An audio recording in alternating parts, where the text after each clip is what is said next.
Some of the things he told me I'll never forget. When Shelby signed on for this project, she wasn't sure what to expect.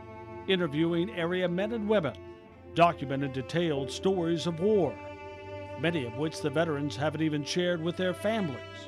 I said, so have you told your grandkids this? And he said, no, I would never tell my grandkids this. And so then we asked him, well, have you told your wife? Have you told your kids? And he said, no, I would never. And so that was just very interesting to see why he was a complete stranger to me, why he would want to open up to me, but not his family. And I guess that was just really hard. It went right to my heart. I have one son that I've shared some stories with. I don't really talk to my family. I talk to my grandson through my writing. That's just, now that I think about it, like I talked here, I like to talk. I talk here a lot. I've never said these things to my family. I'll talk at a presentation at a school, things that I've never said to my family. Protecting them from the memories that have haunted him. We walked single file through the jungle. There was like 350 of us, and the Viet Cong took us in the middle and wiped out the first half and then came back after us. And we started taking heavy fire and mortar rounds. So, follow me, the old cliche, follow me, this way. And I turn around and some of the guys are going the other way. So I turn around and try to get them to follow me, and as I turn around, I get hit with a mortar right in the back. So had I been going forward, I probably would have got it in the face. These veterans really let you into their lives. Telling honest stories, fear, courage, and duty. And so we really had a real purpose for going to war.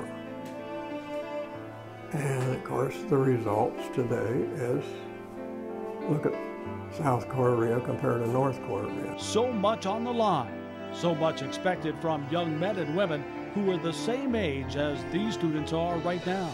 I don't want to really graduate because I don't want to go out into the real world. Like, that kind of scares me. And then these guys, like, not only did they go out into the real world, they went out over to different countries and, you know, were fighting for us and, you know, risking their lives. Making choices that would not only put their own lives at risk, but the lives of so many others.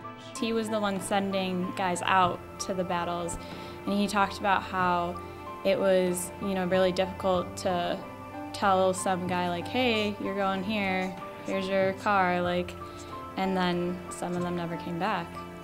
And I mean, that had to be really difficult. I couldn't imagine, like, knowing that half the people you're sending out aren't gonna ever make it back. And the man who had to be convinced to stop fighting for the good of his men. The rest of his group would have to force him to, like, lay down for an hour or two, and they would just, like, stand around him in a circle and, like, wait, let him rest for a while and kind of protect him. But he didn't want to sleep because what if something happened to one of the other guys? You would at least have some rest. You have to rest for our protection. So after a bad night, I would lay down for a couple hours, and that's when I got my sleep. But I didn't sleep at night. Daylight wasn't much better for Herb's unit. Pilots exposed in the air. I think there were 25 of them, pictures of 25 guys in this book that were killed with me. Right there they are. They're all young men, all of them in their 20s. With my kind of Irish attitude or temper or whatever it is, when they shot at me, I shot back. I kicked those 2 machine gun chests. I had 6 machine guns with 2,400 rounds of ammunition. And I come down and I meant business. I got right on the ground. I shot everything up I could. And of the man who had a fear of heights, things like ladders and Ferris wheels, who got the call to fly until he could fly no more, after his aircraft went down 3 times in just 4 days. And his story was so incredible that he was, when he was crash landing his helicopter, and that was something that really stuck out to me because he was, like, in his head thinking, well, I don't know how to do this because they told us that it's impossible and no one survives. Flight surgeon, he dropped his pen, he says, that's it, you're off flight status. And I said, well, how long?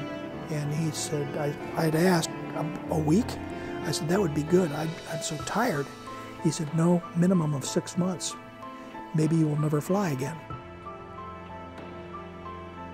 life-changing experiences that live on in the minds of our veterans, and now in the minds of those tasked to share their stories. It's made me even more curious about just people in general, and also it kind of opened my eyes to how much of a sacrifice it really is for them. They're truly a part of my life now. I mean, I think I'll keep in touch with some of them, and it's just, it's an awesome honor to, you know, I guess to get chosen to help with this project here at St. Ambrose, and it's definitely something that I'll never forget.